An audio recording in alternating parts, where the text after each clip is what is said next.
Di sebuah desa pesisir Jawa Barat, seorang suami yang hidup dari keringat istrinya di negeri jauh menghabiskan hari-harinya dalam judi, mabuk, dan dusta. Hingga suatu malam, ketika ombak sedang pasang dan angin membawa bau kematian, laut memanggil namanya. Dan dari saat itu, setiap langkah dosanya menimbulkan tanda-tanda yang tak lagi bisa dianggap kebetulan. Namun, tak ada seorang pun yang tahu bahwa azab yang menantinya bukan sekadar hukuman, melainkan penjemputan. Dan ketika tubuhnya akhirnya ditemukan bukan lagi sebagai manusia yang dikenali, desa itu sadar, Laut Cikarai tidak pernah salah memilih mangsanya. Senja jatuh perlahan di desa Cikarai pesisir. Desa kecil di tepian pantai Jawa Barat yang dikelilingi pohon waru, rumah-rumah kayu lapuk, dan suara ombak yang tak pernah berhenti. Udara asin bercampur aroma kayu basah, sementara nelayan mulai menarik pulang perahu-perahu tua mereka. Di kejauhan, anak-anak berlarian, kaki mereka belepotan pasir. Namun di balik ketenangan itu, ada sesuatu yang mengintai, sesuatu yang menunggu saatnya menampakkan diri. Rani, kiriman dari Hong Kong. Di sebuah kamar kos buruh migran di Hong Kong, Rani duduk di atas ranjang sempit dengan punggung yang jelas kelelahan. Sambil menatap layar ponsel retaknya, ia menghela nafas panjang. Gajinya bulan ini lebih kecil dari biasanya, tapi ia tetap memaksakan pengiriman untuk keluarganya. Semoga Dadan benar-benar pakai buat kebutuhan rumah, gumamnya lirih. Ia menekan tombol transfer dengan tangan bergetar. Di seberang layar, wajah suaminya yang selalu meyakinkan seakan muncul dalam bayangan ingatannya. Dadan, kebohongan kecil yang menjadi kebiasaan. Sementara itu, di Cikarai, Dadan sedang duduk di warung kopi dekat pantai. Ia tertawa bersama dua temannya, Ujang dan Wawan, ditemani asap rokok yang menebal. Ponselnya bergetar, notif transfer dari Rani. Dadan menyeringi.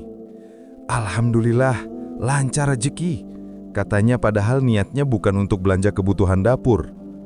Ujang tertawa sinis. "Rani mah nurut wae kan maneh, padahal maneh tiap sore ninggalin rumah, ngomong narek mancing, padahal mah..." Wawan menimpali. "Padahal mereka masih miranya." Dadan hanya tersenyum, pura-pura menepis. Follow up heula, urang mancing heula lah." Ia bangkit, membawa pancing, seolah-olah itu alasan yang suci.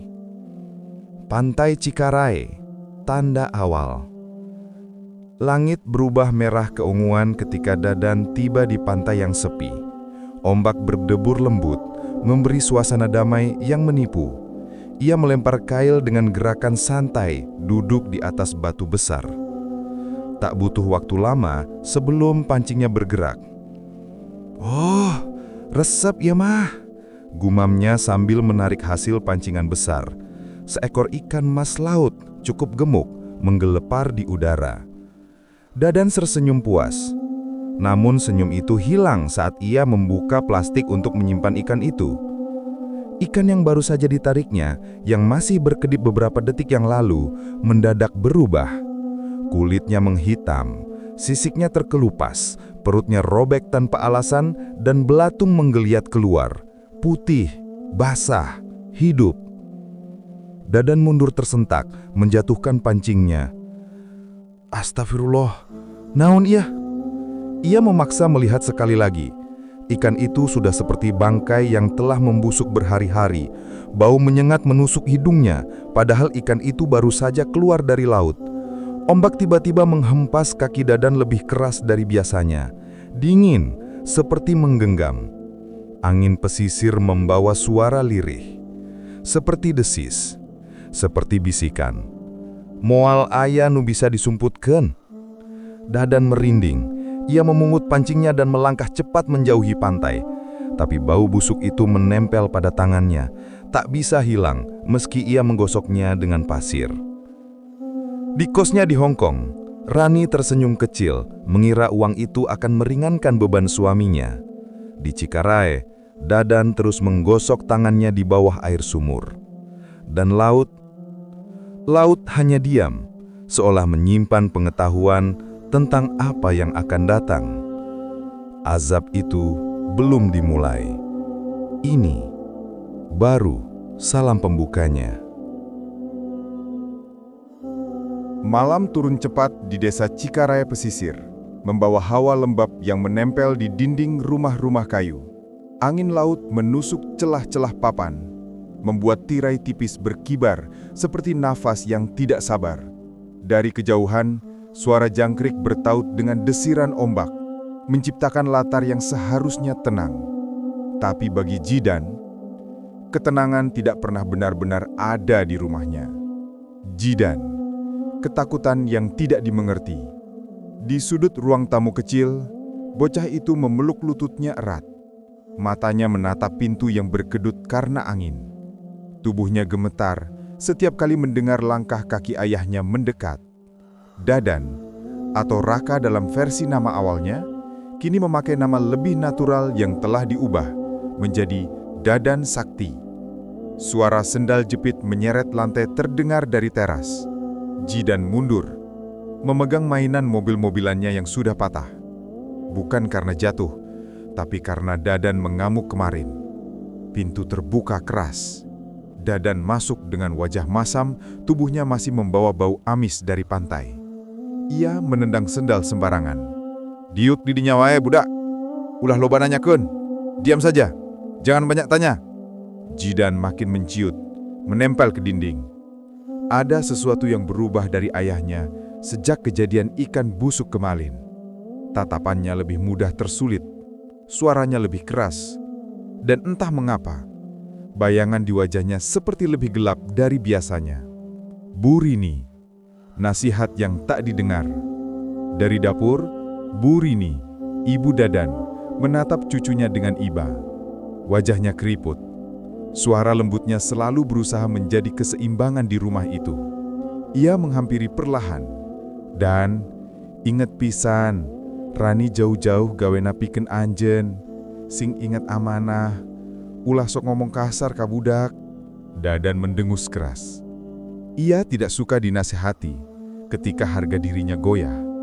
"Ibu mah teu ngarti, urang teh capek." Bu Lini menghela nafas sabar. Ia memegang bahu cucunya, menenangkannya. "Budak lain salahna, anjeun nu kudu teteh sadar." Tapi Dadan berpaling, pura-pura tidak mendengar. Lampu rumah yang mati sendiri.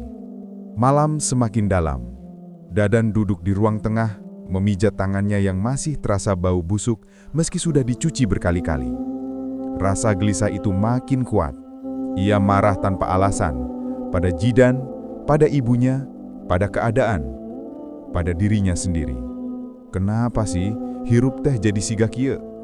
Saat emosinya memuncak, ia memukul meja. Brak! Dan seketika, semua lampu rumah padam. Bukan berkedip, bukan meredup, mati total. Bu Rini terlonjak, memeluk Jidan yang langsung menangis ketakutan.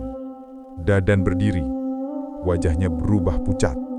"PLN, meren, PLN." Tapi tidak ada satupun rumah tetangga yang gelap. Dari jendela terlihat cahaya lampu mereka tetap terang benderang. Hanya rumah Dadan. Suara berdesis dari langit-langit, seperti listrik korslet, atau seperti bisikan dari dalam kabel. Lampu tiba-tiba nyala sendiri lagi, terang terlalu cepat, terlalu menyilaukan, hingga Jidan menutup mata. Bu Rini gemetar. Dadan terdiam. Perasaan bahwa rumah ini mulai tidak mau mentoleransi amarahnya semakin terasa nyata. Jidan tidur sambil memeluk neneknya, matanya masih bengkak karena menangis. Dadan duduk sendirian, menatap telapak tangannya. Masih beraroma busuk. Masih seperti ada belatung kecil yang merayap di bawah kulit. Halusinasi atau bukan? Ia menggenggam tangannya erat. mencoba menahan rasa takut yang tidak mau dia akui. Di luar rumah, angin membawa suara lirih dari arah pantai. Seperti memanggil, seperti mengingatkan. Azab baru mengintip dan baru mengintip. Pagi di desa Cikarae pesisir selalu dimulai dengan aroma kopi hitam dan suara ombak yang mendesir pelan. Namun pagi ini, warung kopi milik Mang Asep dipenuhi asap rokok dan bisik-bisik yang lebih gelap dari biasanya. Dadan duduk di pojok, matanya merah, wajahnya kuyu, tetapi semangatnya aneh. Seperti seseorang yang sudah kehilangan arah, namun masih terus berlari ke jurang. Di depannya, seseorang yang paling ia percaya sedang mencondongkan badan. Omen, nama panggilan dari para penjudi. Lelaki kurus, rambut acak-acakan, tatapan seperti selalu lapar uang. Omen menepuk bahu Dadan pelan. "Dan, manema geus ape gelut. Tinggal sekali deui menang, duit kiriman Rani bisa dilipatkeun jadi 2 kali. Hayu atuh." Dadan menghela nafas berat. Ia tahu ini salah. Ia tahu ia harus pulang, harus tetap menyimpan uang kiriman istrinya. Tapi pikiran itu selalu kalah dari suara Omen. "Uang Rani, ya tuh buat modal saeutik, mun menang kan buat anak oge." Kata-kata itu beracun, dan Dadan meminumnya tanpa ragu. Omen tersenyum tipis, senyum yang tidak pernah membawa kebaikan. Siang itu mereka menuju tanah lapang di belakang kebun kelapa. Tempat ini selalu sepi di luar hari pasar, tapi hari itu ramai oleh lingkaran lelaki-lelaki yang meludah, berteriak, dan mengepalkan uang receh. 2 ayam jago saling menatap garang, bulu-bulunya berdiri, tajinya mengkilat. Dadan semakin larut, berteriak mempertaruhkan uang kiriman istrinya. Omen di sampingnya ikut menyulut semangat. "Hayang benghar, taruhana gedekeun ayuna wae." Ayam Dadan menang. Sekali, 2 kali, lalu kalah telak pada putaran terakhir. Uang Rani hilang begitu saja. Dadan terdiam. Pandangannya kosong, lalu berubah menjadi kemarahan yang ia tumpahkan pada udara panas di sekitarnya. "Sialan, ayam bangsat! Dan, sabar atuh." Omen menenangkan dengan nada yang justru terdengar seperti menertawakan. Hasilnya, Dadan bukan hanya pulang tanpa menang, tapi juga berutang.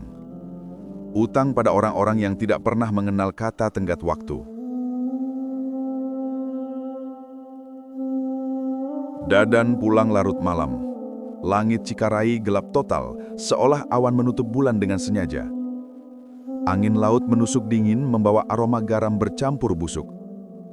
Perjalanan melewati Karang Nangkup, daerah berbatu yang sering warga sebut sebagai tempat penunggu laut berdiri. Dadan menelan ludah. Suara langkahnya tercampur dengan deburan ombak, tapi ada yang aneh. Bunyi seperti langkah kedua mengikuti di belakangnya, meski saat ia menoleh, tidak ada siapapun. Sampai ia menatap ke arah karang, dan jantungnya berhenti berdetak sejenak. Bayangan di Karang Nangkup. Di atas karang hitam yang terendam separuh ombak, ada sosok gelap berdiri. Tegak, tidak bergerak, tidak berkedip. Hanya memandang ke arah Dadan. Bentuknya menyerupai manusia tetapi terlalu tinggi, terlalu kurus, dan air laut di sekeliling kakinya memercik aneh, seperti mencoba menjauh darinya. Dadan mundur. Nafasnya tercekat. Saha eta?"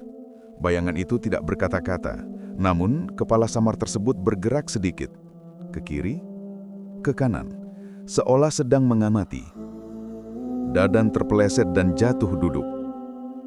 Ketika ia mendongak lagi, sosok itu menghilang. Tidak ada jejak kaki, tidak ada cipratan air. Hanya angin yang membawa bau amis kuat, bau yang sama seperti ikan busuk berulat dari pancingannya. Dadan berlari pulang tanpa menoleh. Dadan menutup pintu rumah dengan panik, lututnya gemetar. Burini terbangun, melihat putranya pucat seperti melihat kematian. "Dan, kunaon?" Dadan tidak menjawab. Nafasnya terengah-engah, tangan bergetar. Di luar jendela, bayangan pohon kelapa bergoyang. Tapi salah satunya seperti lebih tinggi dari yang seharusnya. Seolah sosok dari karang tadi mengikuti sampai halaman rumah. Azab tak pernah salah memilih waktu. Dan malam itu, ia baru membuka pintu pertama. Pagi di desa Cikarai pesisir tampak biasa. Langit biru pucat, perahu nelayan kembali dari laut, dan aroma asin bercampur dengan bau kopi Mang Asep. Namun, bagi Dadan, hari itu terasa berbeda. Entah karena malam kemarin ia melihat bayangan di karang nangkup, atau karena hari ini hatinya mengarah ke tempat yang tidak seharusnya. Pertemuan pertama dengan Nia di jalan setapak dekat pasar kecil desa, Dadan berhenti mendadak ketika melihat gadis itu. Nia Salwa, anak dari pedagang warung kelontong. Rambutnya selalu diikat rapi, logatnya halus, dan ia dikenal pendiam tapi sopan. Tidak ada yang mencurigakan dari dirinya, kecuali tatapan lembutnya yang terlalu mudah disalahartikan oleh lelaki yang kehilangan arah. Nia sedang merapikan kardus mie instan di depan warung. Ketika melihat Dadan lewat, ia tersenyum tipis. "Pagi, Aa Dadan." Suaranya pelan, penuh hormat. Dadan terkejut. Jarang ada perempuan muda yang menyapanya seperti itu. Iya Nia, pagi." Nia kembali bekerja, tapi senyum itu menempel di pikiran Dadan seperti aroma laut yang tidak hilang meskipun dicuci berkali-kali. Dadan mulai terpesona.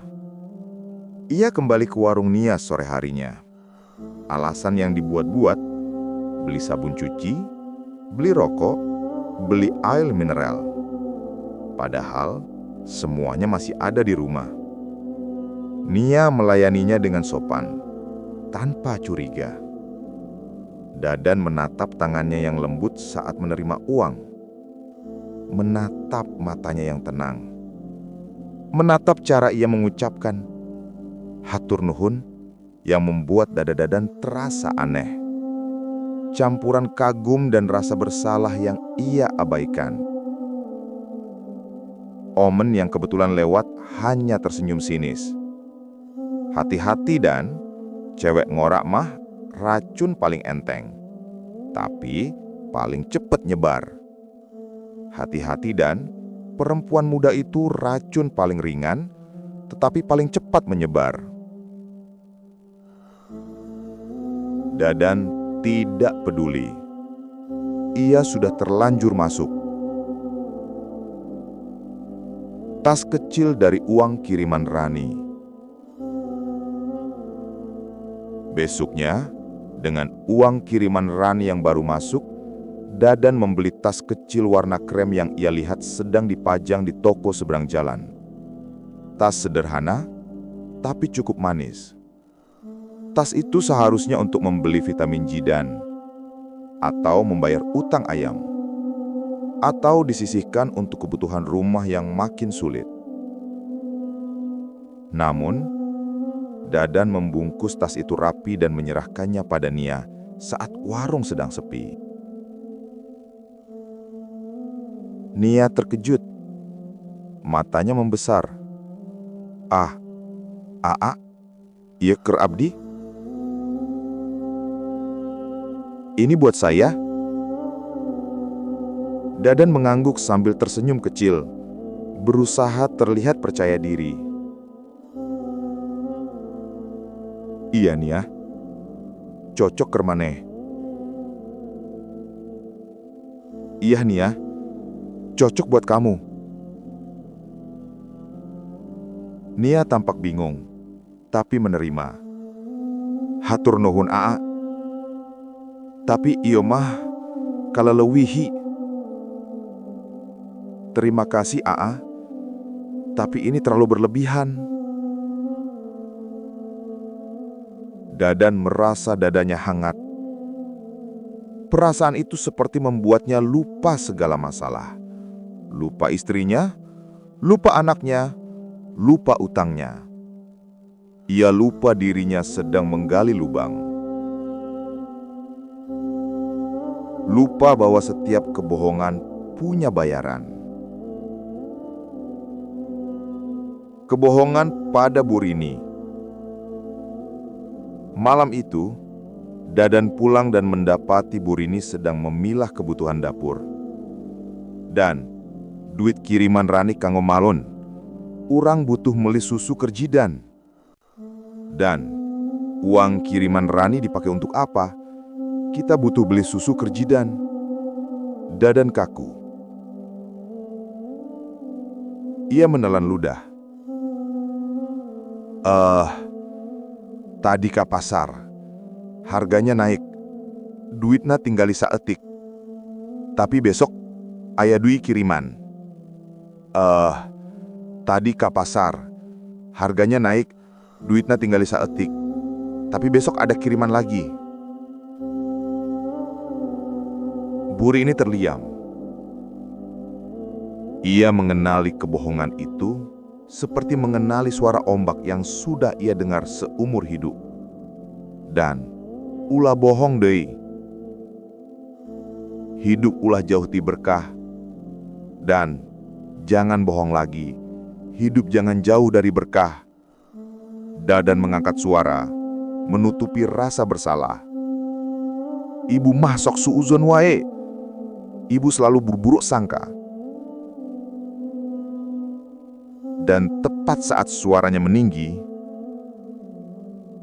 angin laut yang awalnya hangat tiba-tiba berubah dingin menusuk. Jendela bergetar, tirai berkibar seperti diseret tangan tak terlihat. Lampu berkedip cepat seperti merespon amarah Dadan. Bu Rini memegang dadanya. Ngeri. Astagfirullah.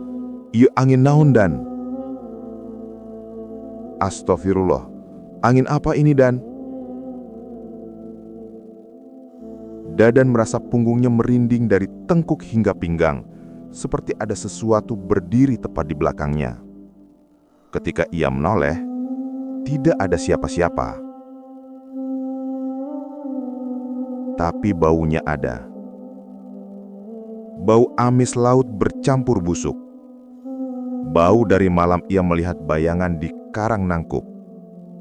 Dan seolah angin itu membawa pesan. Kamu telah membuka pintu berikutnya. Dadan masuk kamar dengan gelisah. Nia tersenyum di pikirannya. Sementara bayangan dari karang nangkup mengintip di balik jendela, samar dalam bayangan pohon kelapa. Pagi itu, desa Cikarae pesisir diselimuti kabut tipis. Udara yang biasanya asin dan lembab terasa lebih berat dari biasanya. Seperti membawa sesuatu yang ingin disampaikan pada siapapun yang peka. Di tepi dermaga, Abah Warja, sesepuh paling dituakan, duduk menghadap laut. Orang-orang sering melihatnya berbicara pelan, seolah menyapa gelombang yang datang dan pergi. Sebagian merasa aneh, sebagian lagi menghormati. Dadan lewat sambil membawa kail. Tubuhnya letih, tetapi matanya masih menyimpan sisa gairah kebohongan dan godaan hari-hari sebelumnya. Abah Warja memanggilnya. Dan, kadio sebentar. Dadan terhenti. Wejangan sesepuh. Abah Warja memandangi laut sebelum bicara. Rani jauh-jauh di Hong Kong pikeun kulawarga. Maneh kudu inget amanahna. Dadan memutar bola mata. Abah mah sok kitu wae. Abah tidak tersinggung. Ia menatap Dadan dengan pandangan yang tajam tapi penuh kasih. Lalaki anu tengah jaga titipan, sok dibalikan deui ku alam. Kadang telangsung, kadang ngaliwatan tanda-tanda. Dadan tersenyum sinis. Abah teh sok we nying siainan. Zaman ayeuna mah moal aya kitu-kituan. Abah Warja menggeleng pelan. Dan laut di Cikarae mah lain laut biasa.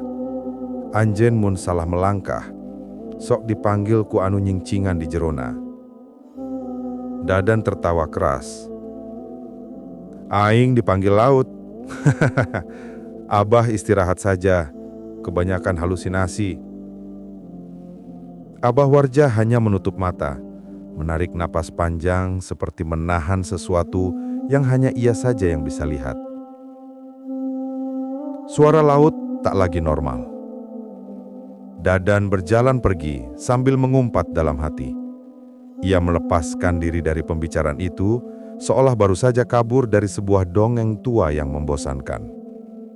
Namun, begitu ia berjalan beberapa puluh meter dari dermaga, ombak yang biasanya terdengar shh, shh, berubah menjadi sesuatu yang lain. Seperti bisikan, seperti suara orang memanggil. Pelan, bergetar, mengekor kemanapun ia melangkah. Dadan. Dadan menoleh cepat. Tidak ada siapa-siapa. Ia mempercepat langkah. Suara itu semakin jelas. Dadan, Kadia. Laut terasa hidup. Bukan seperti air yang bergerak karena angin, tapi seperti mulut yang sedang berbicara. Dadan panik. Ia menggenggam tangan, mencoba menepis pikiran buruknya. Paling angin, gumamnya. Namun angin tidak pernah memanggil nama seseorang dengan jelas. Dan laut tidak pernah bergetar seperti itu, seolah sedang memangsa-mangsanya. Saat Dadan mentertawakan nasihat. Setibanya di dekat rumah, Dadan melihat Abah Warja masih duduk menghadap laut. Angin membuat jenggot putihnya bergoyang. Sesepuh itu berbicara pelan, tidak menghadap Dadan, tetapi seolah menjawab dari jauh. Amanah anu teu dianggap remeh, bakal datang deui dina bentuk nu lain. Lalu Abah melanjutkan lebih lirih. Laut geus mulai nyebut namana. Dadan terdiam, merinding. Tapi ia buru-buru menghapus rasa takut itu dengan tawa palsu. Aing moal percaya. Namun ketika ia masuk ke rumah, hembusan angin dingin menyelinap ke dalam. Bau amis busuk menyeruak dari arah jendela yang terbuka. Dan sekali lagi, suara itu terdengar. Lebih dekat. Lebih jelas. Dadan.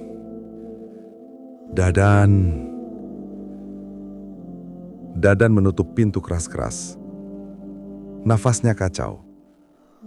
Ia tidak sadar bahwa di balik jendela, di celah tipis antara tirai dan kaca, ada bayangan hitam tinggi yang hanya terlihat sekilas sebelum hilang. Dadan mengunci pintu kamar. Ia tidak bisa tidur. Setiap kali memejamkan mata, ia seolah mendengar air laut bergelora memanggil namanya. Sementara itu, Abah Warja tetap duduk menghadap laut hingga malam menjelang. Seperti seseorang yang sedang menunggu akibat dari pilihan orang lain.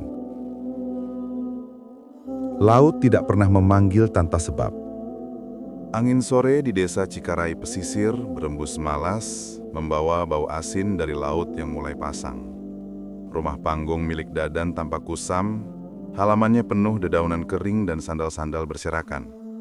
Di dalam rumah, Adit duduk memeluk lutut, menunggu sambil memandang ponsel kecil yang retak di ujung layarnya. Anak itu sudah lama ingin bicara dengan ibunya.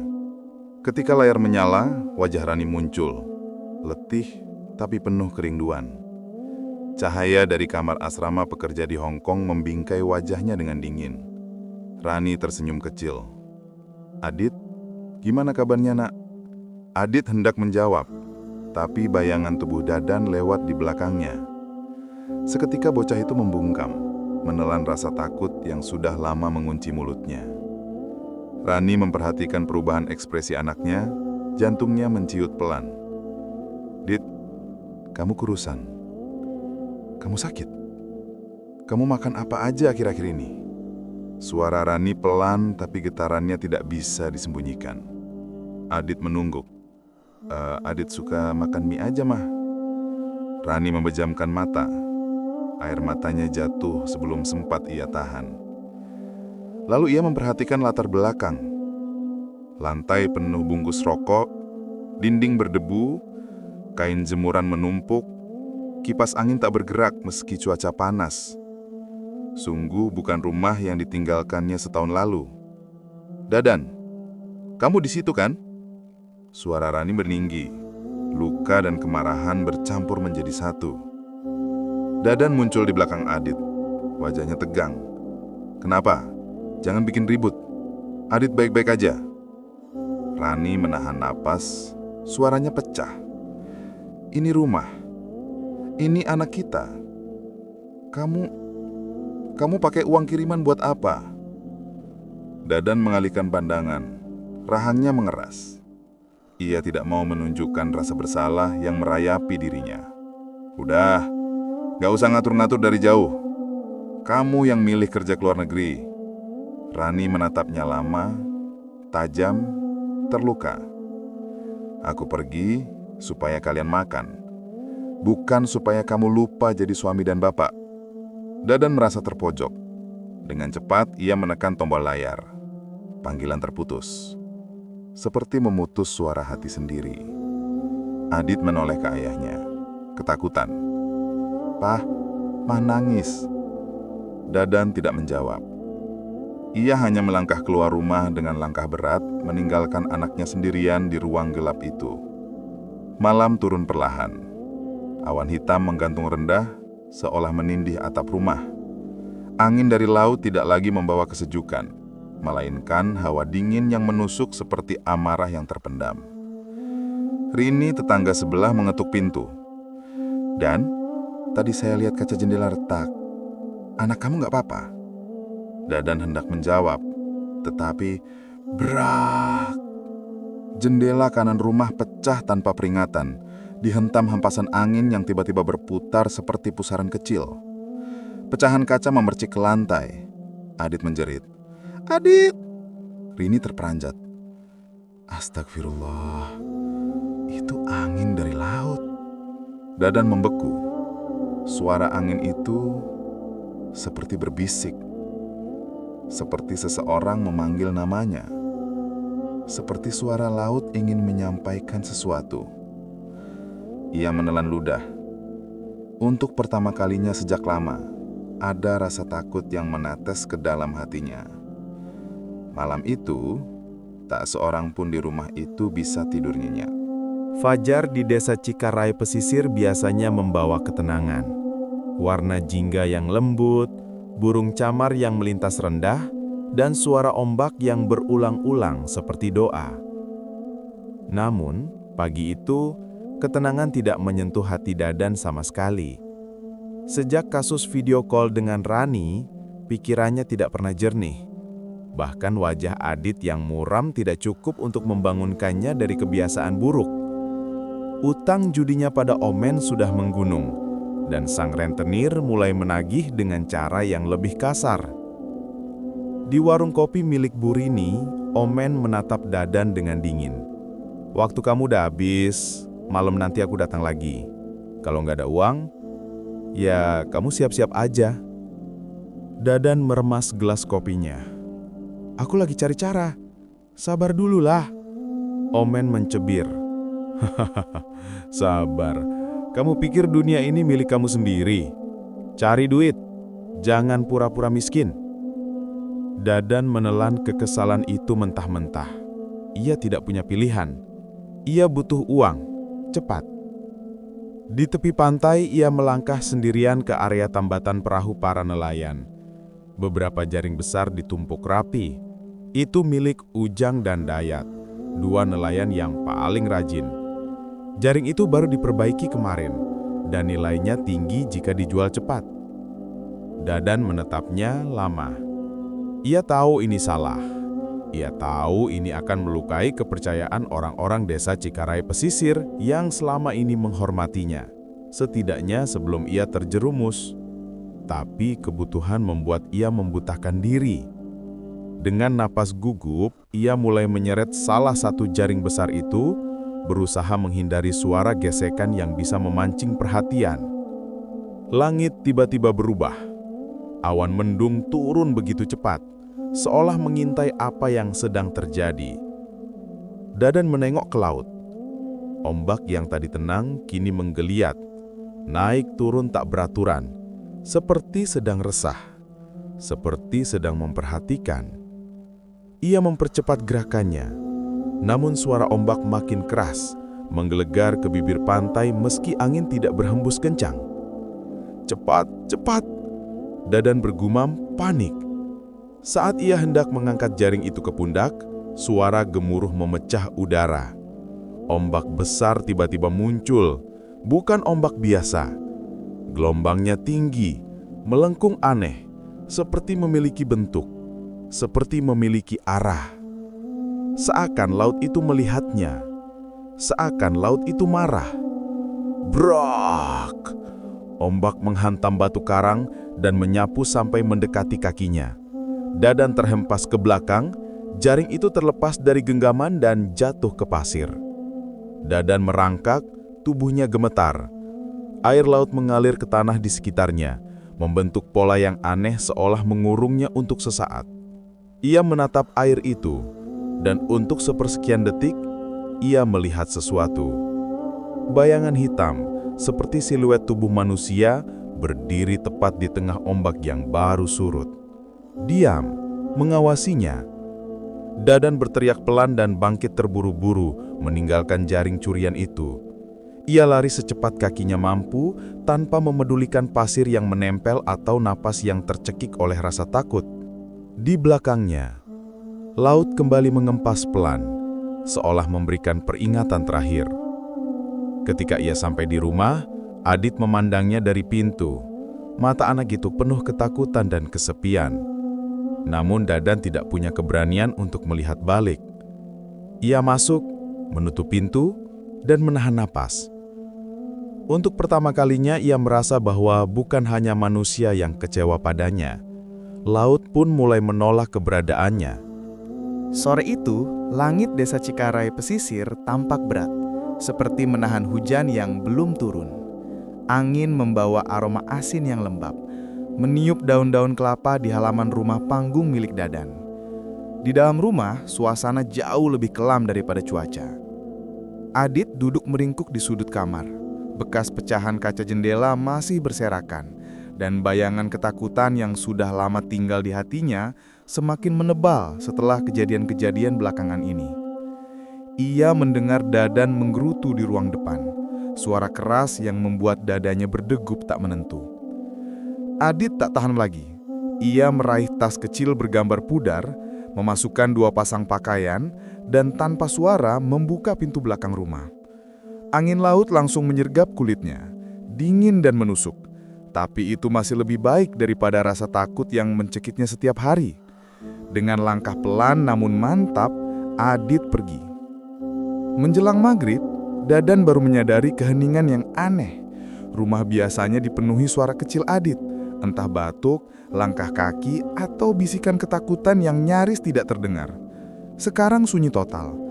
Dadan berkeliling rumah, memanggil sekali, 2 kali, 3 kali. "Det? Adit? Kamu di mana?" Tidak ada jawaban. Detak jantungnya mulai berpacu. Ia membuka pintu belakang dan melihat jejak kaki kecil yang memudar di tanah basah. Adit kabur. Namun sebelum ia dapat pergi mencari, Omen muncul di halaman. Wajahnya gelap dan tangan bersedekap tajam. "Dadan, uangmu sekarang." Dadan mengumpat dalam hati. Ini bukan waktunya. Anak saya hilang, men. Tolong ngerti dulu. Omen mendekat. Suaranya dingin. Bukan urusanku. Utang tetap utang. Dadan menahan marahnya, tetapi tak berani melawan. Ia memilih lari mendahului Omen, meninggalkannya dengan teriakan ancaman. Di dermaga kecil, lampu-lampu mulai menyala satu persatu, memantul pada permukaan laut yang gelap. Abah Larja, lelaki tua bersorban lusuh yang menjadi penjaga kebijaksanaan desa, berjalan pelan menyusuri papan-papan kayu. Tiba-tiba ia melihat sosok kecil duduk di ujung dermaga. Adit. Bocah itu memeluk lutut, matanya sembab, menatap laut yang gelap tanpa berkedip. Abah Warja mendekat perlahan. Adit, kenapa kamu di sini sendirian, nak? Adit mengusap hidungnya. Adit takut pulang, Bah. Abah Warja duduk di sampingnya, menepuk pundaknya dengan lembut. Kamu gak salah apa-apa. Kadang orang dewasa lupa cara bertanggung jawab. Adit isak-isak. Abah Warja menarik napas panjang, menatap laut yang beriak aneh. Gelombang kecil tapi tidak beraturan. Laut itu seperti gelisah, seperti menyimpan sesuatu yang tidak ingin diucapkan. Adit, kamu ikut Abah dulu ya. Adit mengangguk lemah. Malamnya, saat Dadan pulang dengan napas terengah dan pikiran kusut, ia menemukan Abah Warja sudah duduk di teras rumah, bersama Adit yang tertidur. Dadan terdiam. Abah Warja menatapnya tajam. Dadan, laut memperingatkan kamu. Kamu terus menolak mendengar. Dadan menuguk ludah. Bah, saya cuma lagi banyak masalah. Abah Warja menggeleng pelan. Masalah kamu bukan alasan mengabaikan amanah. Anak kamu sampai takut lari dari rumah. Dadan menunduk. Untuk pertama kalinya wajahnya menunjukkan retakan kecil, retakan rasa bersalah yang selama ini ia tekan. Laut tidak menyukai orang yang melukai keluarganya sendiri dan nada Abah Warja berat, penuh makna. Malam semakin larut, Dadan akhirnya tertidur di kursi bambu. Namun tidurnya bukan ketenangan, melainkan mimpi buruk. Ia bermimpi tubuhnya terperangkap dalam jaring besar di tengah laut. Jaring itu menjerat lengan, kaki, bahkan lehernya. Air laut semakin tinggi, semakin dingin, semakin menelan dirinya. Dari kejauhan, suara laut menderu seperti rintihan. Ombak naik setinggi dinding, mengurungnya dalam benteng air. Tiba-tiba, mata-mata hitam muncul dari dalam gelapnya dasar laut, memandangi Dadan tanpa ampun. Ia berteriak, suara yang tidak bisa keluar dari tenggorokannya. Air laut menutup seluruh wajahnya. Ia tenggelam, ia terkunci, ia tidak bisa lari dari jaring yang mirip dengan jaring yang dulu ia curi. Tiba-tiba, ia terbangun dengan napas memburu, tubuh basah oleh keringat dingin. Dari luar jendela, angin laut berhembus seolah tertawa kecil. Pagi itu, desa Cikarai pesisir diguncang oleh bisik-bisik yang bergerak lebih cepat daripada angin laut. Di warung, di pasar, bahkan di jalan menuju dermaga, nama Dadan disebut di mana-mana. Dan penyebabnya hanya satu, Nia Salwa. Di depan warung Burini, Nia berdiri dengan wajah merah karena marah dan putus asa. Ia sudah terlalu lama diam menunggu Dadan memenuhi janjinya. Janji uang, janji hadiah, janji kehidupan yang lebih baik. Namun setelah utang Dadan menumpuk dan ia tak lagi bisa memberi sepeser pun, Nia merasa dipermainkan.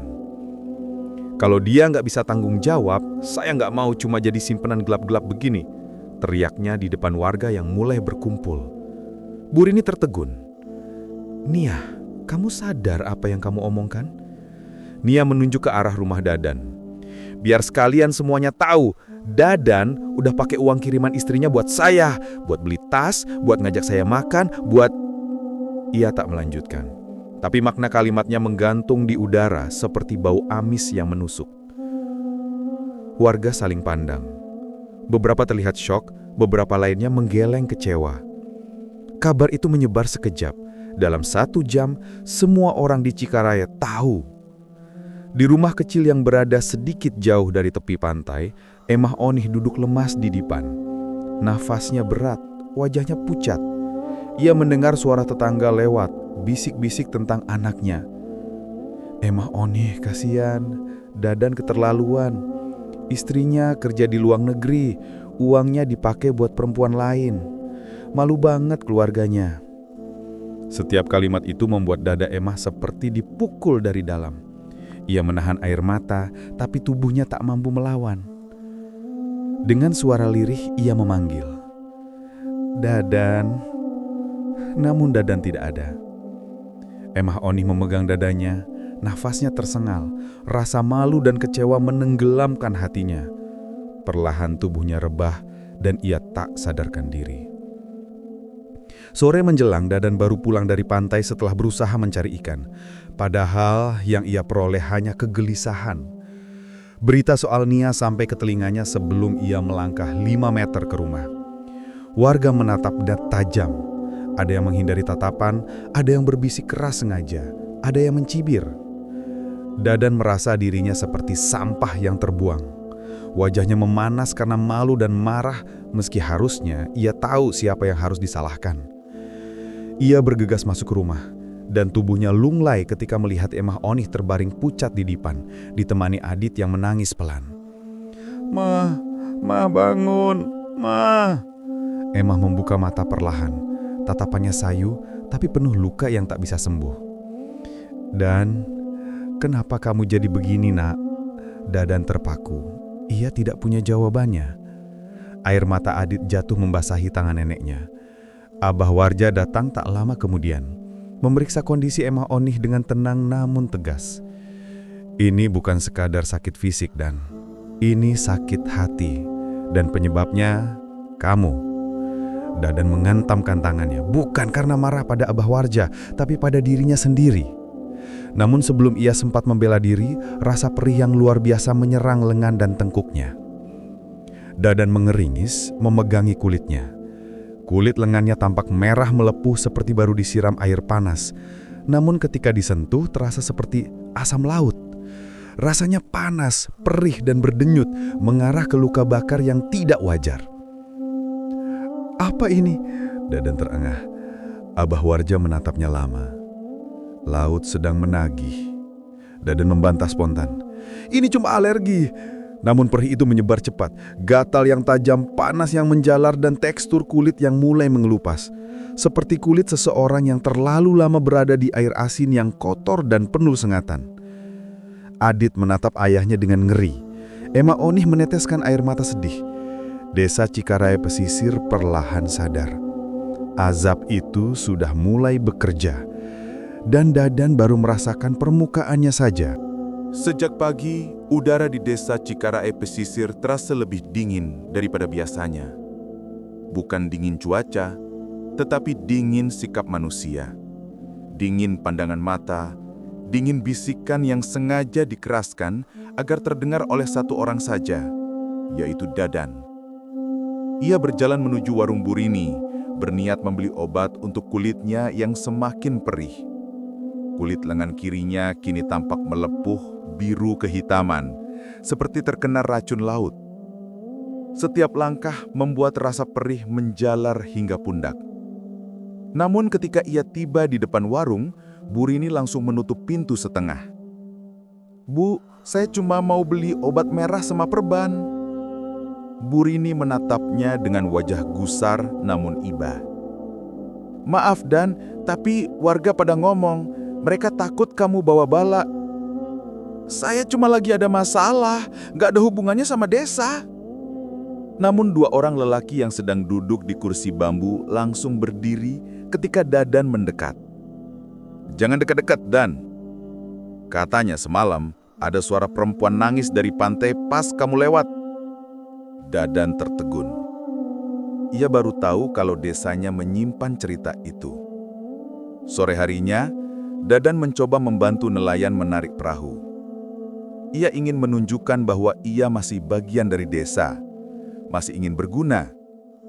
Namun nelayan-nelayan itu justru memalingkan wajah. Salah satu dari mereka berkata pelan namun menusuk, Perahu kami bisa celaka kalau kamu ikut. Laut lagi murka dan itu gara-gara kamu.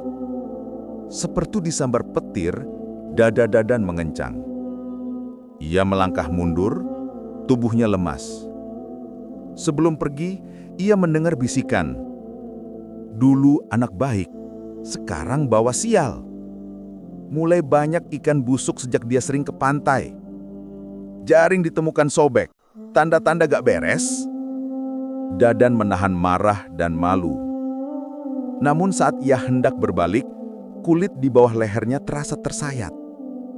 Ia meraba dan mendapati sisik-sisik kecil, kasar, muncul di permukaan kulitnya. Apa ini? Ia mundur panik. Sisik itu bukan manusiawi, bukan alergi. Seperti tanda sesuatu dari laut. Ombak besar tiba-tiba menghantam karang di kejauhan. Suaranya keras, seolah menegaskan sesuatu yang tidak ingin ia pahami. Menjelang malam, Dadan duduk di teras rumahnya yang kini remang dan sepi. Adit sudah tidur di samping Emak Onih yang masih lemah. Rumah itu terasa seperti berhenti bernafas. Dari arah pantai, suara angin membawa sesuatu yang membuat bulu kuduknya berdiri. Suara perempuan menangis. Awalnya pelan, seperti rintihan yang tertahan, kemudian semakin jelas, lalu semakin dekat. Dadan berdiri perlahan, matanya menatap gelapnya malam di arah pantai. Suara itu bukan suara angin, bukan suara burung, bukan suara hewan lain. Itu suara manusia. Siapa? Siapa di sana? Tak ada jawaban, hanya tangisan yang memanjang, lirih, namun memilin jantung. Dadan mengambil senter, lalu berjalan menuju pantai. Langkahnya berat, tapi rasa penasaran dan rasa takut bercampur jadi satu. Ia tiba di tepian pasir. Laut sedang surut, tetapi anginnya dingin menyakitkan. Suara tangisan itu terdengar lagi. Kali ini lebih dekat, lebih jelas, lebih menyedihkan. Dadan mengarahkan senter ke arah karang nangkup, tempat ia dulu melihat bayangan berdiri di malam gelap beberapa episode lalu. Cahaya senter bergetar di tangannya. Di balik karang, sebuah bayangan lembut tampak bergerak. Siluet seorang perempuan, rambut panjang terurai, tubuh membungkuk, seperti sedang meratap. "Bu!" Dadan spontan memanggil. Meskipun ia sendiri tidak tahu siapa yang ia panggil. Tiba-tiba, bayangan itu menghilang. Hilang begitu saja, seolah ditelan gelombang tipis. Dadan mundur selangkah, nafasnya tercekat. Laut kembali menanggil namanya. Dan malam itu, suara tangisan perempuan terus terdengar hingga menjelang subuh. Menyiksa telinganya, menghantui pikirannya, dan pelan-pelan membuat ia yakin bahwa desa Cikarae benar. Ada sesuatu yang datang mencarinya, dan itu bukan manusia. Langkah kaki seorang perempuan terdengar menyusuri jalan berdebu menuju desa Cikarae pesisir. Matahari sore menguningkan hamparan sawah dan ilalang yang bergoyang ringan ditiup angin laut. Perempuan itu membawa koper sedang, wajahnya letih, kulitnya sedikit gelap terbakar matahari Hongkong, tapi sorot matanya tetap sama, kuat, tekad, luka yang ditahan-tahan. Rani pulang, tanpa kabar, tanpa memberitahu siapapun. Ia berdiri di depan rumah panggung kayu yang dulu ia rawat tiap pagi dan sore. Kini kusam, catnya mengelupas, jemuran penuh pakaian kotor, lantai teras berdebu, jendela retak seperti habis dilempar sesuatu. Rani menelan ludah. Ya Allah, ini rumahku. Ia mengetuk pintu sekali. Tak ada jawaban. 2 kali, tetap hening. Dengan ragu, ia mendorong pintu itu. Engselnya berderit panjang, seperti mengeluh. Rumah yang berantakan.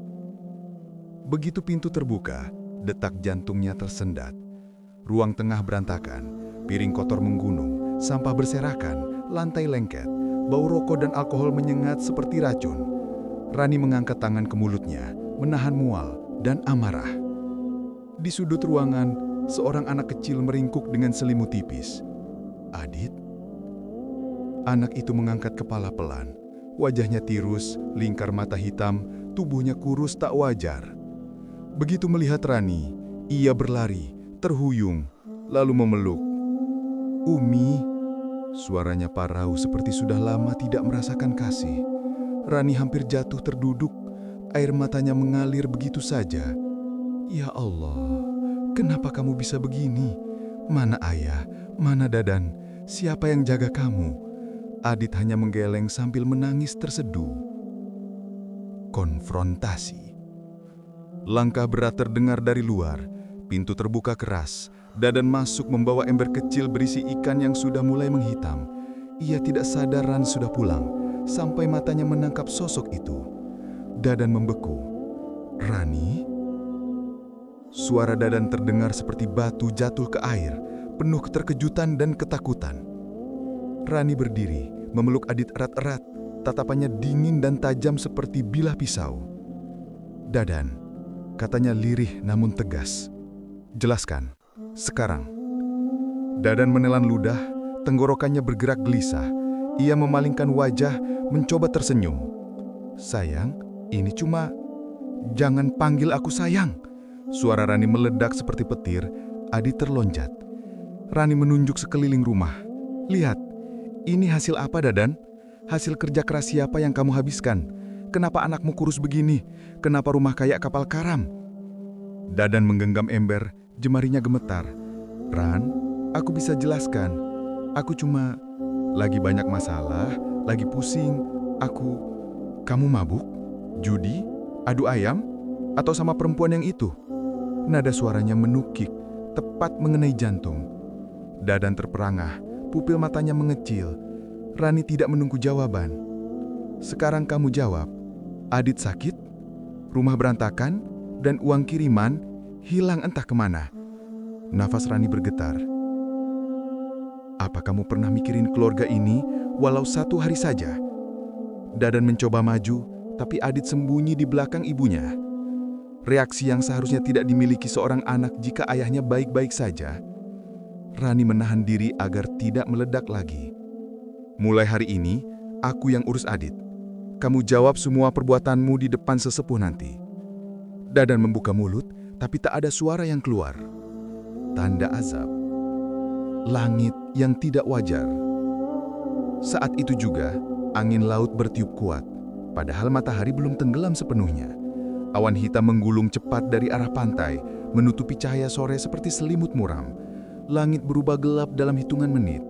Guntur menggelegar, burung-burung berterbangan liar meninggalkan pepohonan. Adit memeluk Rani erat-erat. "Mi, kok gelap?" Rani menggenggam bahunya, menatap keluar. "Entahlah, Nak, ini bukan cuaca biasa." Dadan melihat ke arah pantai, wajahnya pucat pasi. Di kejauhan, gelombang naik tinggi, tinggi sekali, seperti hendak mendekati desa. Di sela raungan angin, ada suara lain, suara perempuan, lembut, lirih, menangis, seolah memanggil, seolah menuntut. Dadan mundur satu langkah, wajahnya drain pucat. Rani melihatnya, dan untuk pertama kalinya, ia sadar. Suaminya sedang diikuti sesuatu dari laut. Malam datang lebih cepat dari biasanya. Langit desa Cikare pesisir merunduk berat, seolah dipenuhi beban amarah yang tak tertahankan. Angin laut membawa bau asin yang menusuk, bercampur aroma lumpur yang tergulung ombak dari arah karang nangkup. Dadan berlari terbirit-birit menuju pantai. Napasnya tersengal. Keringatnya membasahi wajah meski udara dingin menusuk. Ia tak mengerti kenapa kakinya terus membawa dia ke sana. Entah ketakutan, atau panggilan, atau mungkin tuntutan. Di belakang, dari jauh, Rani memeluk Adit yang menggigil, hanya mampu menyaksikan suaminya yang terlihat seperti kehilangan akal. Hembusan angin laut yang mengancam. Ketika Dadan sampai di tepi pasir, dunia seperti berubah. Ombak yang biasanya tenang dan berirama kini naik setinggi tubuh manusia dewasa, menghantam karang dengan kekuatan yang membuat tanah bergetar. Bruar! Semburan air melesat tinggi seperti tiang putih yang patah. Buih laut berhamburan mengenai wajah Dadan, terasa perih seperti air jeruk pada luka terbuka. Dadan menyipitkan mata, dadanya naik turun tidak teratur. "Kenapa? Kenapa begini?" teriaknya. Namun suara itu tenggelam oleh raungan laut. Ombak berikutnya naik lebih tinggi, menyapu kaki Dadan dan hampir menyeretnya jika ia tidak segera mencengkeram akar pandan laut. Namun yang membuatnya menggigil bukan ombak itu, melainkan suara. Suara perempuan. Lembut, jauh, tapi terasa dekat. Seperti bisikan dari bawah air. Dan pulang. Dadan merinding dari ujung rambut hingga tumit. "Siapa? Siapa?" teriaknya pecah. Seretan pertama. Tanpa peringatan, ombak besar berikutnya menyambar pinggangnya. "Ah!" Tubuhnya terpelanting membentur pasir dan batu kecil. Ia terseret beberapa meter menuju laut. Pasir masuk ke mulut dan hidungnya, membuatnya batuk tanpa henti. Dadan mencoba bangkit, tetapi ombak berikutnya datang lebih cepat. Bruah! Tubuhnya terangkat, berputar, lalu dihantam ke permukaan air. Namun anehnya, ia tidak tenggelam. Air menahannya, seolah-olah laut sedang mempermainkan. Ombak menggulungnya, menyeretnya sedikit demi sedikit lebih jauh. Namun setiap kali ia nyaris benar-benar tertelan laut, gelombang berikutnya justru menahan, mengulur waktu, seakan menunggu sesuatu atau seseorang. Karang nangkup menyala samar. Jauh di tengah gelapnya laut malam, karang nangkup tampak bersinar redup. Cahaya kehijauan seperti berasal dari dasar air memantul ke permukaan. Cahaya itu berdenyut seperti jantung. Hidup. Bernapas. Dadan melihatnya sela-sela ombang. Matanya melebar ketakutan. "Tidak, jangan bawa saya ke sana. Jangan!" Suaranya pecah dalam kepanikan murni. Namun ombak seolah mendengarnya dan tertawa. Air menjadi lebih liar namun tetap menahan Dadan agar tidak tenggelam. Ia berputar-putar di antara buih. Tubuhnya terbentur karang kecil dan pasir tajam. Beberapa goreskan mulai berdarah, namun aliran air asin yang menghantamnya justru membuat luka itu perih tak tertahankan. Dunia menyaksikan. Dari kejauhan, beberapa warga yang penasaran mulai bermunculan di bibir pantai. Mereka tidak berani mendekat. Angin terlalu kencang. Ombak terlalu ganas. Rani berdiri di dekat dermaga kecil. Wajahnya pucat, mendekap Adit erat-erat. "Apa yang terjadi, Mi?" bisik Adit gemetar. Rani menggigit bibirnya. Matanya tak lepas dari sosok Dadan yang terseret dan terhentak oleh ombak. "Ada yang salah. Laut tidak pernah begini sebelumnya." Mengulur waktu, azab belum dimulai. Dadan kembali terangkat oleh gulungan air, terombang-ambing seperti boneka rapuh. Mulutnya berteriak minta tolong, namun suaranya pecah tenggelam oleh ombak yang meraung rayuh. Ia mencoba menendang air, berusaha berenang ke arah pantai. Tetapi setiap gerakan balasannya sama. Ombak mendorongnya kembali ke tengah. Bukan menenggelamkan, bukan mematikan, namun menunda. Seolah alam berkata, "Belum, azabmu belum selesai." Dadan mempekik, tubuhnya gemetar hebat, wajahnya penuh kepanikan liar. "Ampuni saya, tolong, siapapun, ampuni." Laut hanya menjawab dengan gelombang besar yang kembali memukul punggungnya, menghempaskannya ke udara sebelum membiarkannya jatuh lagi ke permukaan. Dan lagi, dan lagi. Dadan meronta tapi dunia di sekelilingnya seperti tidak peduli. Ombak naik semakin tinggi, angin menderu seperti ribuan jeritan. Karang nangkup berdenyut lebih terang. Laut menahan Dadan tepat di jalurnya, antara hidup dan mati, seolah menunggu babak berikutnya. Rani memeluk Adit, wajahnya pucat, mendekapnya erat-erat. "Ya Allah, lindungi anakku." Namun tidak ada yang tahu siapa yang akan diselamatkan malam itu dan siapa yang tidak.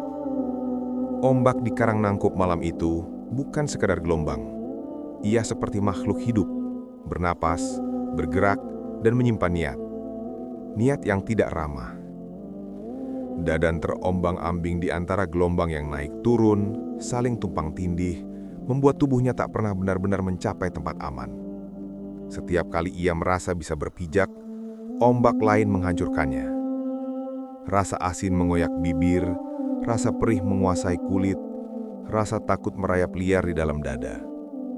Namun di tengah kekacauan itu, ia masih mencoba bertahan. Memanjat karang yang menolak. Dari kejauhan, salah satu sisi karang nangkup menonjol seperti dinding batu besar. Dadan melihatnya sebagai kesempatan terakhir. Dengan sisa tenaga, ia berenang terseok, menepis ombak yang terus ingin menariknya kembali. Tangan kirinya berhasil meraih ujung karang. Jari-jarinya mencengkram kuat. Ayo, sedikit lagi," serunya gemetar. Ia mencoba menarik tubuhnya naik, namun karang itu begitu licin. Bukan licin dari mulumut, tapi licin seperti minyak. Setiap kali jari-jarinya seolah mendapat pegangan, permukaan itu berubah, memantulkan air, membuat genggamannya lepas. Dadan terjatuh lagi ke ombak. Kenapa?" teriaknya bercampur putus asa. Ia mencoba lagi, memanjat lagi, mencengkram lagi. Namun hasilnya sama. Setiap kali ia menyentuh karang itu, ia merasakan sesuatu yang dingin dan halus seperti kulit manusia. Dan setiap kali ia jatuh, ombak menertawakan, menerjang, menyapu, melemparkannya kembali. Seakan karang itu menolak tubuhnya. Wajah-wajah di permukaan karang. Ketika kilat menyambar langit, hanya sekejap, Dadan melihat sesuatu yang membuat jantungnya hampir berhenti. Permukaan karang nangkup bukan sekedar batu. Ia membentuk kontur wajah. Wajah-wajah samar yang menonjol secara halus, mata cekung, bibir terkatup rapat, hidung yang tidak sempurna. Wajah-wajah itu tampak seperti manusia. Banyak, bertumpuk-tumpuk menghadap ke arah laut. Dan semua wajah itu seperti memandang ke arah Dadan. Saat kilat kedua menyambar, wajah-wajah itu tampak lebih jelas, lebih marah, seperti sedang menuduh. Dadan menjerit sekeras-kerasnya. "Bukan salah saya! Jangan salahkan saya! Saya hanya... Namun kata-katanya tenggelam. Ombak kembali menampar tubuhnya. Dan wajah-wajah itu tetap di sana. Memandang, menghakimi. Jeritan yang tidak didengar siapapun. Dadan mengambang di antara ombak, tubuhnya semakin lemah. Ia menatap tepian pantai yang sejauh beberapa ratus meter. Tempat Rani dan warga berdiri, siluet mereka terlihat sekecil seperti bayangan. "Rani, tolong! Help, tolong saya! Adit, Abah, tolong!" Teriakannya pecah dan berulang. Namun tidak ada yang menjawab. Tidak ada kepala yang menoleh. Tidak ada tubuh yang bergerak. Gelombang seolah menjadi dinding tebal antara jeritannya dan dunia. Jeritannya seperti hilang begitu saja di udara, diserap oleh angin dan laut. Ia mencoba menjerit lagi dan lagi, namun suaranya retak, tenggelam oleh raungan air. Seakan dunia menutup telinga untuknya. Atau lebih tepatnya, dunia tidak diizinkan mendengar. Azab yang terus berjalan. Ombak kembali mengangkat tubuhnya tinggi, lalu menjatuhkannya keras ke permukaan laut. Darah mulai keluar dari pelipisnya, nafasnya tersengal, pandangannya mulai kabur. Namun laut tidak membiarkan ia pingsan. Setiap ia hampir kehilangan kesadaran, air asin menyusup ke hidung dan mulut, memaksanya sadar kembali. Karena nangkup bersinar samar, hijau pekat, menarik ombak ke arahnya seperti magnet gelap. Dadan menangis, suaranya putus-putus. Sudah, saya nyerah. Tolong. Namun malam itu tidak mengenal belas kasihan. Laut hanya menunggu momen berikutnya, mengulur waktu, menyiksa perlahan. Azabnya resmi dimulai, dan belum ada tanda bahwa itu akan berakhir. Fajar di desa Cikarai pesisir biasanya datang lembut. Langit jingga, burung camar berputar, dan suara riak kecil yang menenangkan. Namun pagi itu, Fajar datang bersama bisikan ketakutan. Angin terasa berat, ombak tidak bersahabat, dan kabar buruk bergerak lebih cepat daripada cahaya matahari. Penemuan tuguh di ujung Teluk Cihuni. Seorang nelayan bernama Ujang Bangbung sedang menarik perahunya dari Teluk Cihuni, sekitar 2 km dari desa Cikarai. Ia tidak pernah melihat laut sekacau malam tadi, sehingga pagi ini ia bergerak dengan hati-hati. Namun, saat pandangannya menangkap sesuatu di antara gulungan ombak kecil, ia refleks berseru, "Ya Allah, itu ada mayat!" Perahu kecilnya bergoyang saat ia mendayung mendekat. Air laut berbau aneh, hampir seperti darah yang lama bercampur garam. Dan ketika benda itu terseret mendekat, jelaslah bentuknya. Tubuh seorang laki-laki, bengkak, pucat, dan penuh luka seperti habis diseret sepanjang karang tajam. Ujang menutup mulutnya, wajahnya berubah pucat pasi. "Dadan!" Ia langsung berteriak memanggil warga pesisir lain. Suara panik bergema sepanjang garis pantai. Tubuh yang tidak seperti tenggelam biasa. Beberapa nelayan bersama-sama mengangkat tubuh Dadan ke daratan. Rani, Adit, Emak Onih, dan warga desa segera berlarian menuju tempat penemuan. Saat tubuh itu dibaringkan di atas pasir basah, seluruh desa terdiam. Bukan hanya karena Dadan sudah tak bernyawa, tapi karena keadaan tubuhnya. Kulitnya penuh goresan panjang, bukan seperti lecet tenggelam, tetapi seperti dicakar sesuatu yang keras. Kakinya dililit bekas jaring nelayan yang sudah koyak. Seakan ia berjuang keras di dalam air, namun tidak pernah berhasil lepas. Punggungnya penuh garis merah menyerupai bekas seret karang tajam. Dan di dadanya, ada jejak seperti bentuk rumput laut yang menempel, menunjukkan pola melingkar yang tidak wajar. Seperti tangan yang menarik. Warga saling pandang dengan ketakutan nyata.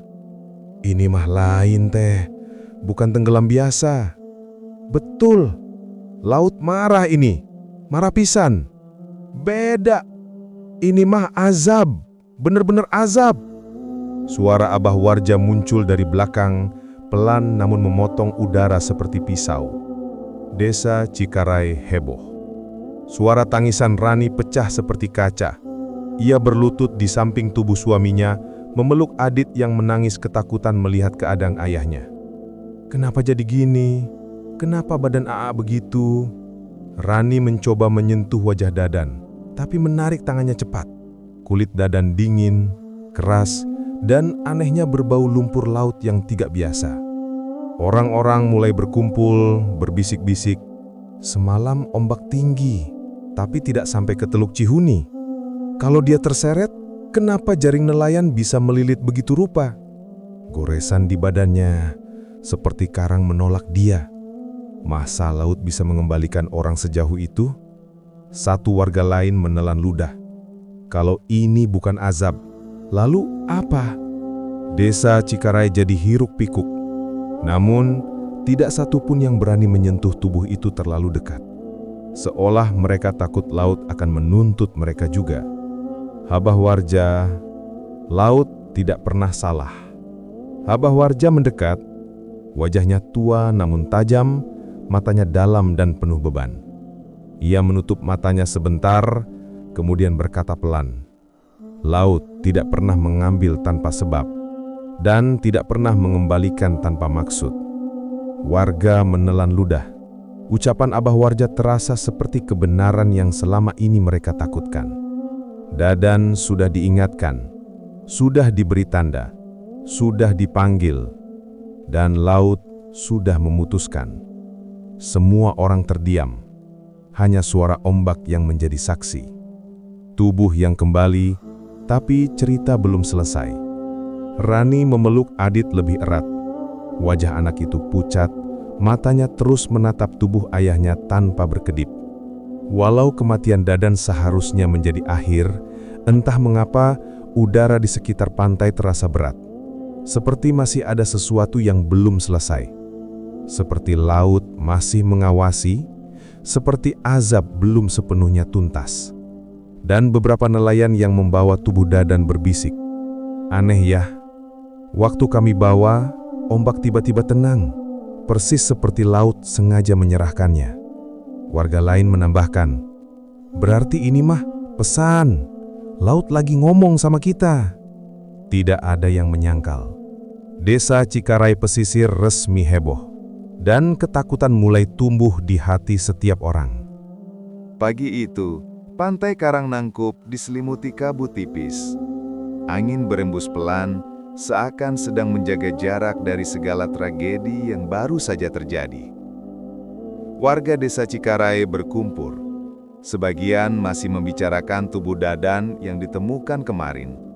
Penuh luka, seperti ditarik dan dilepas oleh sesuatu yang tak ingin terlihat. Rani menahan air mata. Rani berdiri di depan gubuknya yang setengah rusak. Matanya sembab, tapi hari ini ia berusaha tegak. Adit duduk di pangkuannya, wajahnya jauh lebih segar dibanding beberapa hari lalu. Nafasnya tak lagi pendek, dan kulitnya mulai memerah sehat. Seolah seluruh ketegangan yang mencekik rumah itu ikut hilang bersama kepergian Dadan. Rani mengusap rambut anaknya, berbisik lirih. "Bapak sudah tenang sekarang, semoga." Adit hanya mengangguk pelan, belum mengerti sepenuhnya apa yang terjadi, tapi merasakan suasana rumah yang kini tidak lagi sesak. Doa di pinggir pantai. Menjelang sore, Abah Warja mengajak beberapa warga melakukan doa bersama di pinggir pantai. Bukan untuk Dadan saja, tapi untuk seluruh desa, agar kejadian semacam itu tak terulang. Laut terlihat tenang, tidak seperti hari-hari sebelumnya. Tidak ada suara tangisan perempuan, tidak ada angin berat membawa rasa asin menusuk. Hanya debur ombak ringan, seperti bernapas lega. Abah Warja berdiri paling depan. Tongkat kayunya ditancapkan perlahan ke pasir. Suaranya berat namun jelas. "Kita hidup dari laut. Kita mati pun dekat laut. Tapi jangan pernah lupakan amanah." Warga menunduk. Siapa yang meninggalkan keluarganya, mencederai kepercayaannya, laut akan mengembalikan semuanya dalam bentuk yang tak kita inginkan. Rani menutup wajahnya dengan kerudung, menahan tangis. Adit memeluk pinggangnya erat-erat. Laut mengembus nafas terakhir.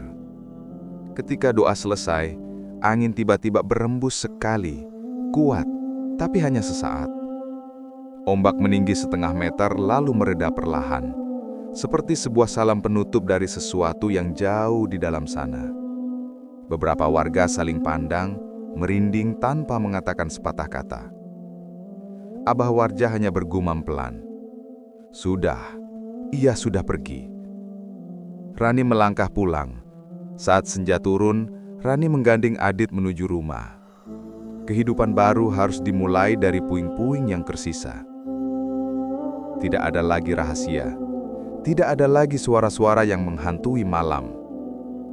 Tidak ada lagi bayangan yang memanggil dari arah laut. Hanya langkah ringan seorang ibu yang bertekad membesarkan anaknya. dan debur ombak yang akhirnya diam, seolah puas dengan apa yang telah ia ambil. Setiap desa punya rahasia. Setiap keluarga punya amanah. Dan setiap pilihan punya bayangannya sendiri. Kisah ini bukan sekedar tentang laut yang murka, tapi tentang manusia yang lupa pulang.